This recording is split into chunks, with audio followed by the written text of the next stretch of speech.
Assalamualaikum warahmatullahi wabarakatuh. Om Swastiastu, Shalom, Namo Buddhaya, Salam Kebajikan.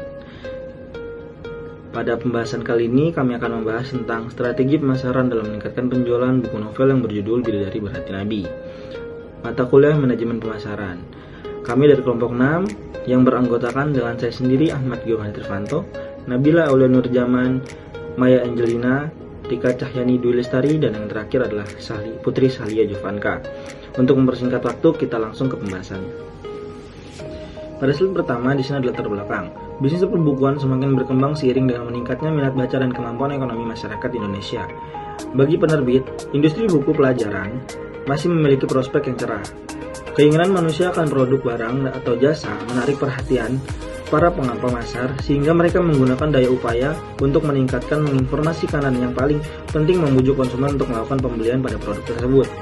Proses dalam pemenuhan kebutuhan dan keinginan manusia inilah yang menjadi konsep pemasaran, mulai dari pembangunan produk atau produk, penetapan harga atau price, dan mempromosikan atau promotion.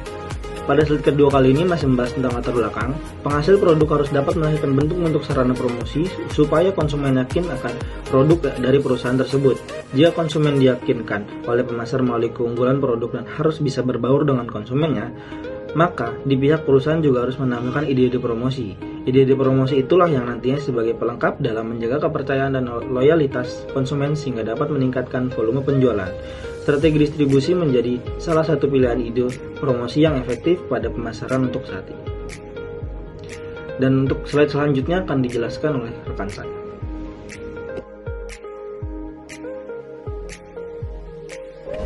Strategi pemasaran menurut Clouther and Armstrong 2012 adalah logika pemasaran di mana perusahaan berharap dapat menciptakan nilai bagi customer yang dapat mencapai hubungan dan menguntungkan dengan pelanggan. Perusahaan bisa menggunakan 2 atau lebih program pemasaran secara bersamaan, sebab setiap jenis program seperti periklanan, promosi, penjualan, personal selling, layanan pelanggan, atau pengembangan produk memiliki pengaruh yang berbeda-beda terhadap peminatan. Volume penjualan yang menguntungkan berupa tujuan pemasaran, artinya laba dapat diperoleh melalui pemuasan konsumen. Laba yang didapat membuat perusahaan tumbuh dan berkembang, menggunakan kemampuan yang lebih besar kepada konsumen serta memperkuat kondisi perekonomian secara keseluruhan.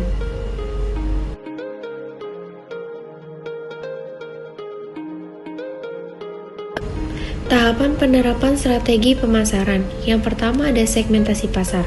Segmentasi pasar adalah tindakan pembagi pasar menjadi kelompok pembeli-pembeli berdasarkan perbedaan, seperti kebutuhan karakteristik atau perilaku yang berbeda, mungkin memerlukan produk atau bauran pemasaran yang terpisah. Yang kedua, penetapan target pasar merupakan proses evaluasi daya tarik masing-masing segmen pasar. Yang ketiga, diferensiasi dan posisi pasar. Perusahaan harus memutuskan bagaimana mendiferensiasikan penawaran pasarnya untuk setiap segmen, sasaran, dan posisi apa yang ingin ditempatinya dalam segmen tersebut.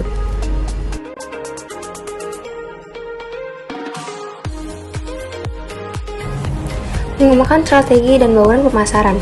Bauran pemasaran dikenal dengan istilah 4P, terdiri dari produk atau produk, price atau harga, place atau tempat, dan promotion atau promosi. Bauran pemasaran merupakan semua hal yang dapat mempengaruhi permintaan akan produknya. Strategi pemasaran efektif harus dapat memadukan semua elemen bauran pemasaran ke dalam suatu program pemasaran yang dirancang untuk mencapai tujuan pemasaran perusahaan dengan membuat nilai untuk konsumen. Cara meningkatkan penjualan produk. Berikut merupakan cara yang dapat membantu meningkatkan penjualan yang perlu diterapkan dalam bisnis. Di sini ada 8 cara. Yang pertama ada tingkatkan kekuatan brand. Yang kedua ada memperluas target pasar. Yang ketiga ada meningkatkan kualitas produk. Yang keempat ada memberikan promo menarik. Yang kelima ada membuat pelanggan puas dan bahagia. Yang keenam ada menjaga dan merawat pelanggan setia. Yang keenam ada optimasi media pemasaran. Yang kedelapan ada memberikan garansi produk.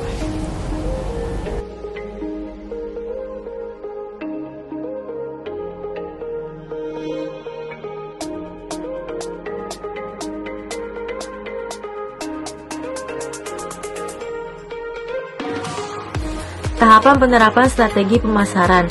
Yang pertama yaitu ada segmentasi pasar. Beberapa segmentasi pasar yaitu yang pertama, segmentasi demografis. Buku ini menyasar usia remaja hingga dewasa yang memiliki kemampuan literasi dan hobi membaca yang tinggi. Yang kedua yaitu segmentasi geografis. Dari produk ini menyasar ke masyarakat yang hidup di lingkungan perkotaan maupun pedesaan. Yang ketiga yaitu segmentasi psikografis. Produk ini ditargetkan kepada masyarakat yang menginginkan wawasan baru yang dikemas dalam sebuah buku yang menarik. Selanjutnya yang kedua yaitu penetapan target pasar. Beberapa penetapan target pasar yaitu yang pertama, target pasar yang ditentukan dalam penjualan produk ini terdiri dari remaja kisaran usia 16-20 tahun. Yang kedua yaitu dewasa kisaran usia 21-50 tahun. Yang ketiga yaitu orang-orang dengan minat baca yang tinggi. Yang keempat yaitu orang-orang dengan keinginan menambah luas wawasan. Yang terakhir yang ketiga itu ada diferensiasi pasar. Yang pertama, gambar halaman cover buku yang belum pernah ada sebelumnya. Yang kedua yaitu kisah yang terkandung dalam buku ini merupakan karya orisinal yang mana berarti tidak ditemukan dalam buku-buku lainnya. Saya akan menjelaskan contoh dari bauran pemasaran. Yang pertama itu ada produk. Buku berjudul Bidadari Berhati Nabi ini mempunyai spesifikasi buku yaitu 14 x 20 cm dengan halaman 924 dan hardcover. Yang kedua itu ada price yang kami gunakan yaitu dengan harga PO senilai Rp380.000. Lalu kedua itu ada promosi. Promosi yang kami gunakan yaitu melalui iklan pada channel YouTube, postingan pada Instagram, dan melalui grup serta status WhatsApp. Yang keempat itu ada place yang kami gunakan yaitu seperti e-commerce yaitu Shopee, Tokopedia, dan juga Instagram. Sekian presentasi dari kelompok kami. Mohon maaf jika ada kurang. Terima kasih.